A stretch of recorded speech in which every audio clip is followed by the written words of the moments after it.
Guys നമ്മൾ ഇന്ന് ചെയ്യാൻ പോകുന്നത് ഫെബ്രുവരിയിലെ സംഖ്യകൾ. ഈ വീഡിയോ കഴിഞ്ഞ മാസം ചെയ്യേണ്ടതായിരുന്നു. കുറച്ച് തിരക്കും കാര്യങ്ങളൊക്കെ ഉണ്ട്, അതിനെ കൊണ്ട് ചെയ്യാൻ പറ്റില്ല. അതുകൊണ്ട് നമുക്ക് ഇന്ന് ഫെബ്രുവരിയിലെ സംഖ്യകളെ കുറിച്ച് ചർച്ച ചെയ്യാം, പ്ലേ ചെയ്യാം.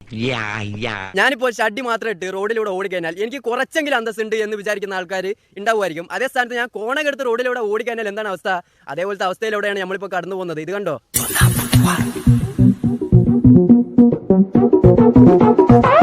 ഈ വീഡിയോയിൽ നിന്ന് എനിക്ക് ഞം അടിക്കാനുള്ള പൈസ കിട്ടാൻ സാധ്യത കുറവാണ്. കാരണം വേറൊന്നല്ല, അയാളുടെ സാധനം പുറത്താണ്, ശ്രദ്ധിച്ച് നോക്കണ്ടെന്നാണ് എന്റെ അഭിപ്രായം. ഒന്ന് നോക്കി നോക്ക്. എടാ, ഇയാളൊക്കെ വണങ്ങുന്ന ടീംസ് ഉണ്ട്. പിന്നെ എങ്ങനെയാണ് BJP മൂന്നാമത്തെ പ്രാവശ്യം ഇന്ത്യ ഭരിക്കാതിരിക്കാൻ? നിങ്ങളൊന്ന് ആലോചിച്ച് നോക്ക്. ഇയാളുടെ ലിംഗമൊക്കെ തൊട്ട് വണങ്ങുന്ന ആൾക്കാരുള്ള നാടാണ് നമ്മുടെ ഇന്ത്യ. അത്രയും വിവരക്കേട് കാണിച്ചു വെക്കുന്ന ആൾക്കാരുള്ള നാടാണ് നമ്മുടെ ഇന്ത്യ. പിന്നെ എങ്ങനെ മൂന്നാമത് BJP ഭരിക്കാതിരിക്കാൻ?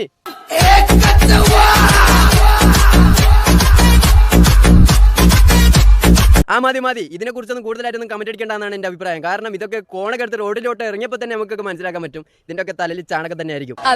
പിന്നെ BJP കഴിഞ്ഞ പ്രാവശ്യം ചെയ്ത ഒരു പരിപാടിയായിരുന്നു ഭാരതരി. തെരഞ്ഞെടുപ്പ് ലക്ഷ്യമിട്ട് കൊണ്ടുവന്ന ഭാരതരിയിലും കേന്ദ്രത്തിന് തിരിച്ചടി. മിത്രങ്ങളെ, നമ്മൾ ഈ ഒരു ന്യൂസ് വിശ്വസിക്കാൻ പാടില്ല. കാരണം ഈ ഒരു ന്യൂസ് വന്നത് കൈരളി ന്യൂസിലാണ്. കൈരളിക്കാരുടെ മെയിൻ പരിപാടി തന്നെ നമ്മുടെ മിത്ര നേതാക്കളുടെ മേത്ത് കരിവാരി തേക്കലാണ്. അതുകൊണ്ട് നമ്മളെല്ലാവരും മനസ്സിലാക്കാം മിത്രങ്ങളെ, ഈ ഒരു ന്യൂസൊക്കെ അവർ തട്ടിവിടുന്ന ന്യൂസായിരിക്കും. മനസ്സിലാക്കാം, കൈരളി ന്യൂസാണ് അത്. സംസ്ഥാന സർക്കാർ നൽകുന്ന റേഷൻ അരിയേക്കാൾ 19 രൂപ കൂടുതലാണ് ഭാരതരിക്ക്.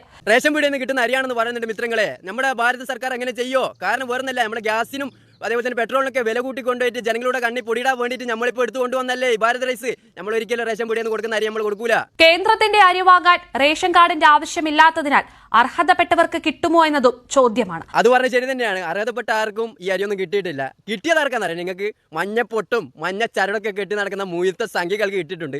അങ്ങനെ ആ അരി മേടിച്ച് കൊണ്ടുപോയിട്ട് ചോറാക്കിയിട്ട് ഒരു ഡയലോഗ് അടിച്ചിട്ടുണ്ട് ഒരു സംഖ്യ. എന്തായാലും നമുക്കത് കാണാം. ഒരു കുഴപ്പമില്ല, ഈ വീഡിയോ കാണുന്ന ഓരോരുത്തരും ഷെയർ ചെയ്യാം. എന്തിന് ഷെയർ ചെയ്യേണ്ട ആവശ്യം? നിങ്ങൾ ചോറ് തിന്നുന്നത് കാണിച്ചു തന്നിട്ട് ഇത് ഷെയർ ചെയ്യണമെന്ന് പറഞ്ഞു കഴിഞ്ഞാൽ ഞങ്ങളൊക്കെ ഷെയർ ചെയ്യോ? ഞങ്ങൾ അത്രയും വലിയ പൊട്ടന്മാരാണോ? നിങ്ങൾക്കൊന്ന് ബുദ്ധിയില്ലായ്മ ജന്മനാ കിട്ടിയതാണോ? അതുകൊണ്ടാണ് ഇങ്ങനെയൊക്കെ സംസാരിക്കുന്നത്. എനിക്ക് മനസ്സിലായില്ല. ചോറ് തിന്നുന്നത് കാണിച്ചു തന്നിട്ട് പറയാണ് ഷെയർ ചെയ്യണമെന്ന്. നിങ്ങളൊന്ന് ആലോചിക്കുക, ഇതിനൊക്കെ ബുദ്ധിയില്ലായ്മ. ഓരോ വീട്ടമ്മമാരോടും ഓരോ അച്ഛന്മാരോടും പറഞ്ഞു, ഭാരതരിയുടെ വണ്ടി വന്ന് നിൽക്കണമെങ്കിൽ മിനിമം 3-4 ചാക്ക് വാങ്ങാൻ പറയണം. 3-4 ചാക്കാക്കണ്ട, ഒരു 1000-1500 ചാക്ക് വാങ്ങി വെച്ചോ. കാരണം വേറൊന്നല്ല, BJP തന്നെ വീണ്ടും ഭരണത്തിന് വന്നിട്ടുണ്ടെങ്കിൽ ആർക്കൊക്കെ കയറുന്ന കയറ്റം എത്രയായിരിക്കും നിങ്ങൾക്കൊക്കെ ഒന്ന് ചിന്തിക്കാൻ പറ്റും. അപ്പോൾ എല്ലാവരും 1000-1500 ചാക്ക് വാങ്ങി വെക്കുക വീട്ടിൽ, അതാ നല്ലത്. നമ്മുടെ പ്രധാനമന്ത്രിയുടെ ഭാരത് റൈസ് ഞാൻ ഇന്നലെ എറണാകുളത്ത് വെച്ചിട്ട് ഒരു ചാക്ക് വാങ്ങി. ടെസ്റ്റിന് വേണ്ടി നമ്മുടെ പണി സൈറ്റിൽ കൊണ്ടുവന്നിട്ടുണ്ട്, എങ്ങനെയുണ്ടെന്ന് അറിയാൻ വേണ്ടിയിട്ടാണ്. അപ്പോൾ നമ്മുടെ സംഘി ഭാരത് അരി ഒരു ചാക്ക് വാങ്ങിയിട്ടുണ്ട്. ഈ STP കാരും CPM മാരൊക്കെ പറയുന്നത് റേഷൻ പീടിയിൽ നിന്ന് കൊടുക്കുന്ന അരിയാണെന്നാണ്. അത് തെളിയിക്കാൻ വേണ്ടിയിട്ടാണ് നമ്മുടെ സംഘി വന്നിട്ടുള്ളത്. എന്തായാലും നമുക്ക് കാണാം. അപ്പോൾ എല്ലാരും പറയണത്, സഖാക്കന്മാർ പ്രത്യേകിച്ച് പറയണത് വളരെ മോശപ്പെട്ട അരി എന്നാണ്, പച്ചരി എന്നൊക്കെ പറയണത്. അല്ല, ഞാനൊരു കാര്യം ചോദിച്ചോട്ടെ നിങ്ങളോട്. പച്ചരിക്ക് പിന്നെ പച്ചരി എന്നല്ലാണ്ട് ചോന്നരി എന്ന് പറയാൻ പറ്റുമോ? അതായത് നമ്മുടെ ഭാരത് അരി എന്ന് പറയുന്ന അരി പച്ചരി തന്നെയാണ്. അതിലാർക്കും ഒരു സംശയം വേണ്ട. എൻ്റെ നാട്ടിലൊക്കെ വന്നിട്ടുണ്ട്, അതൊക്കെ മേടിച്ച് നോക്കിയാൽ ഇത് പച്ചരി തന്നെയാണ്. ഇത് വെള്ളം പൂശാൻ വേണ്ടി പിന്നെ വന്നിരിക്കുന്നത് ബുദ്ധിയില്ലായ്മ. വളരെ പുച്ഛത്തോടു കൂടിയൊക്കെ ഇതിനെ പറയണത്. അപ്പോൾ അതൊന്നും അറിയണല്ലോ അതിന്റെ യാഥാർത്ഥ്യം എന്താ. നമ്മൾ BJP കാരാന്ന് പറഞ്ഞിട്ട് വെറുതെ നുണ പറയാൻ പറ്റുമല്ലോ. അയാൾ പറഞ്ഞത് ശരി തന്നെയാണ്. കാരണം വേറെ ഒന്നല്ല, BJP കാർ ഒരിക്കലും നുണ പറയൂല. അത് സത്യം തന്നെയാണ്. അയാൾ പറഞ്ഞതിൽ 100% കറക്റ്റ് തന്നെയാണ്. കാരണം വേറെ ഒന്നല്ല, അവർക്ക് അവരുടെ അജണ്ട തന്നെ സത്യം പറയാം. കളവെന്ന് പറഞ്ഞ സംഭവം പറയാതിരിക്കുക, സത്യം മാത്രമേ പറയുള്ളൂ സംഖ്യകൾ. അങ്ങനെ നുണ പറഞ്ഞിട്ട് പാർട്ടിക്ക് വോട്ടുണ്ടാക്കണവരോട് എനിക്കില്ല. അല്ല, എന്ത് നുണ പറഞ്ഞിട്ടും കാര്യമില്ല സംഖ്യ. കാരണം വേറെ ഒന്നുമല്ല, ഇവിടെയുള്ള ആൾക്കാർ ചോറാണ് തിന്നുന്നത്. ചോറിന്റെ പേരെ ചാണകം തൊട്ട് കൂട്ടുന്നില്ല. അതൊന്നും മനസ്സിലാക്കി. ഇപ്പൊ നുണ പറഞ്ഞു കഴിഞ്ഞാലും വോട്ടൊന്നും കയറി വരുന്നില്ല. അപ്പോൾ സത്യം തന്നെ പറഞ്ഞിട്ട് വോട്ട് കയറ്റി കൊണ്ടുവരാം. അതൊക്കെ ചിലപ്പോൾ നടക്കുമായിരിക്കും, പറയാൻ പറ്റൂല. കേരളത്തിൽ ചാണകം തിന്നുന്ന ആൾക്കാരുണ്ടെങ്കിൽ, ഇല്ലാന്നാണ് എൻ്റെ ഒരു വിശ്വാസം. ആൾക്കാരും പല രാഷ്ട്രീയക്കാരുണ്ടാവും ഇവിടെ, അതൊന്നും എനിക്കറിയില്ല.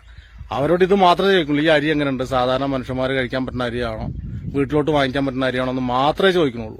എന്നാ വീട്ടിലോട്ട് വാങ്ങാൻ പറ്റുന്ന അരിയാണോ എന്ന് ചോദിക്കും. ആരോട് ചോദിക്കാൻ പോകുന്നതാണ്? നിങ്ങൾക്ക് മുരുത്ത സംഖ്യകളോടാണ് ഈ ചോദിക്കാൻ പോകുന്നത്. അപ്പോൾ വീട്ടിലോട്ട് മേടിക്കാൻ പറ്റിയ അരിയാണോ ഈ ഭാരത് റൈസ് എന്ന് നിങ്ങളൊന്ന് മനസ്സിലാക്കണേ. ഇവൻ്റെ ഒക്കെ ബുദ്ധിയില്ലായ്മ. ഇങ്ങനെയൊക്കെ കാണിച്ചിട്ട് സോഷ്യൽ മീഡിയയിൽ ഇടാൻ കാണിച്ച മനസ്സ്, വീഡിയോ ഒക്കെ എടുത്തിട്ട് സോഷ്യൽ മീഡിയയിൽ ഇടാൻ കാണിക്കുന്ന മനസ്സുണ്ടല്ലോ. സംഖ്യ പറയും എങ്ങനെ അരി സൂപ്പർ അരി.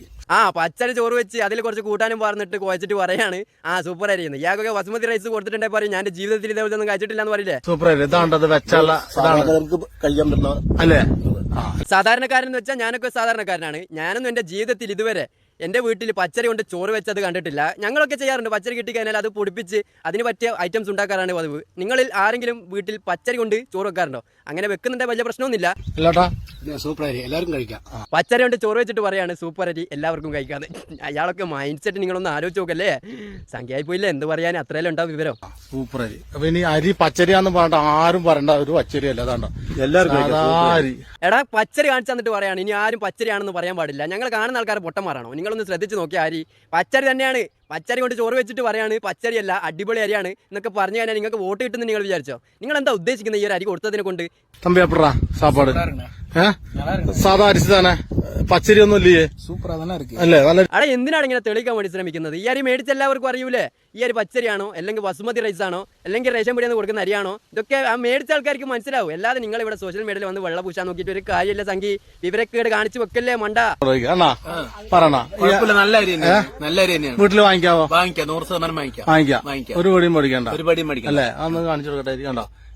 വീട്ടിൽ മേടിക്കാന്നൊക്കെ പറഞ്ഞിട്ട് പച്ചരി കാണിച്ചു തരാണ് നമുക്ക്. അയ്യോ ഇയാളോടല്ലേ എങ്ങനെ പറഞ്ഞ് മനസ്സിലാക്കി കൊടുക്കാനാ? പച്ചരി നോർമൽ അരിയും കണ്ടിട്ട് മനസ്സിലാക്കാനുള്ള കഴിവ് പോലും ഇല്ലേ അയ്യൊരാൾക്ക്? നിങ്ങളൊന്ന് ആലോചിച്ച് നോക്കല്ലേ. പച്ചരിയും സാധാ അരിയും കണ്ടിട്ട് മനസ്സിലാക്കാനുള്ള കഴിവില്ല. നമുക്ക് റെഡിക്ക് കാണിച്ചു തന്നിട്ടുണ്ട് പച്ചരി തന്നെയാണത്. ഇദ്ദേഹത്തിന് സംസാരിക്കാറില്ല, ചെവി വെക്കുന്നില്ല. ഞാൻ പുള്ളിക്കാരനോട് പറയട്ടെ. എങ്ങനെയുണ്ട്? നല്ല അരി. ഈ വീഡിയോ എടുത്തവന്റെ ചിന്താഗതി നിങ്ങളൊന്ന് ആലോചിച്ച് നോക്കുക. ആരെ കൊണ്ടെങ്കിലും എന്തെങ്കിലും പറയിപ്പിക്കാന്നുള്ളതല്ലേ? ചെവിയും കേൾക്കൂല, സംസാരിക്കാനും പറ്റൂല. എന്നിട്ട് അയാളോട് പോയിട്ട് പറയാണ് എങ്ങനെയുണ്ട് അരി, അരി സൂപ്പർ അല്ലേ എന്ന് ചോദിക്കുമ്പോൾ അയാളെ തലാട്ടുന്നല്ലേ. ഇനി ഈ വീഡിയോ എടുത്തവനോട് 2-3 വാക്ക് പറയാനുണ്ട്. എന്തായാലും അവന്റെ വീഡിയോ വെക്ക്. എന്താ വേണ്ടത്? എന്താ നമുക്ക് മോദി ചെയ്തു തരേണ്ടത്? 29 രൂപക്ക് റേഷൻ പീടിയിൽ നിന്ന് വെക്കുന്ന അരി തന്നിട്ട് പറയാണ് നരേന്ദ്രമോദിജി ഇനി എന്താ നമുക്ക് ചെയ്തു തരേണ്ടതെന്ന്. ചെയ്തിടത്തോളം മതി, അത്രയും ചെയ്തിട്ടുണ്ട്. സാധാരണക്കാരനെ എങ്ങനെയൊക്കെ ഉപദ്രവിക്കാൻ പറ്റുന്നുണ്ട് അങ്ങനെയൊക്കെ ഉപദ്രവിച്ചിട്ടുണ്ട്. പിന്നെയും 29 രൂപക്ക് റേഷൻ പീടിയിൽ നിന്ന് കിട്ടിയ അരി കാണിച്ചിട്ട് ജനങ്ങളെ മയക്കാൻ നോക്കുന്ന പൊട്ടത്തരം പറയല്ലേ മണ്ട. പട്ടിണി എന്ന് പറഞ്ഞ കരയും ചെയ്യും. ഇതുപോലെ വില കുറച്ച് അരി കൊടുത്തു കഴിഞ്ഞാൽ അത് രാഷ്ട്രീയമാണെന്ന് പറയുകയും ചെയ്യും. ഇതുപോലൊരു ഓന്ത് പോലെ ഇങ്ങനെ നിറം മാറില്ല. ഇതിനുള്ള മറുപടി ഞാൻ പറയുന്നില്ല.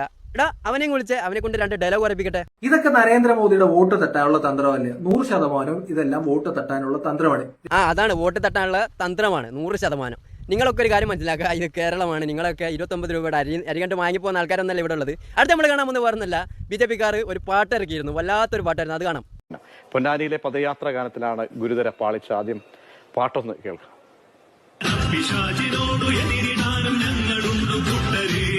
പിശാചിനോട് നേരിടാനും ഞങ്ങളുണ്ട് കൂട്ടരെ എന്നാണ് പാട്ട് പാടിയത്. അപ്പോൾ കേരളം ഭരിക്കുന്നത് പിശാചുക്കളാണെന്നാണ് പറയുന്നത്. അപ്പോൾ കേന്ദ്രം ഭരിക്കുന്നത് ചെകുത്താനോടും ഞങ്ങൾ നേരിടാനുണ്ടെന്ന് പറഞ്ഞ് പാട്ടുണ്ടാക്കിയാലും വലിയ തെറ്റൊന്നുമില്ലല്ലോ. കാരണം അങ്ങനത്തെ ഒരു വരിയാണ് ഈ ഇതിൽ കാണുന്നത്.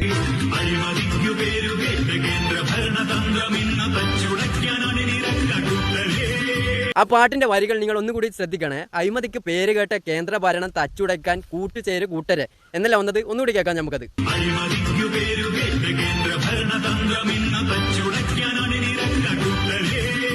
എടാ ഏതവനാണ് BJP-യുടെ PR വർക്കൊക്കെ എടുക്കുന്നത്? നിങ്ങളൊന്ന് ശ്രദ്ധിച്ച് കേൾക്കണേ ഞാൻ പറയാൻ പോകുന്ന കാര്യങ്ങൾ.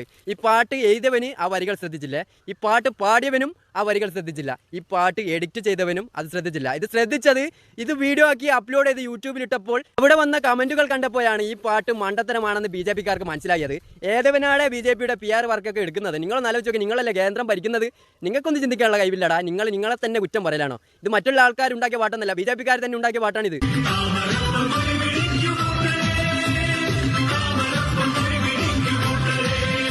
അഴിമതിക്ക് പേര് കേട്ട കേന്ദ്ര ഭരണം തച്ചുടക്കാൻ വേണ്ടിയിട്ട് എല്ലാവരും താമരയ്ക്ക് തന്നെ കൊടി പിടിക്കണം. വേറൊന്നുമല്ല.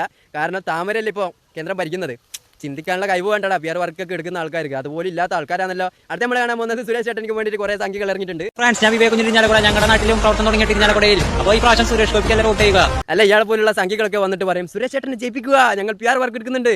അപ്പോൾ അങ്ങനെ കേട്ട പാട് തന്നെ തൃശ്ശൂരിലുള്ള ആളുകൾ എല്ലാവരും സുരേഷ് ചേട്ടനിക്ക് വോട്ട് ചെയ്യുന്നതാണ് ഇയാളൊക്കെ വിചാരിച്ച് വെച്ചിട്ടുള്ളത്. ഒന്ന് ചിന്തിച്ച് നോക്ക് സംഖ്യ വോട്ടിംഗ് പോളിംഗ് ഒക്കെ എങ്ങനെയാണ് യൂട്യൂബിലൊക്കെ വരുന്നതെന്ന്. അത് കണ്ടപ്പോൾ മനസ്സിലാവും. ഈ പ്രാവശ്യം ബെസ്റ്റ് ജയിച്ചു ഞങ്ങളുടെ നാട്ടില്.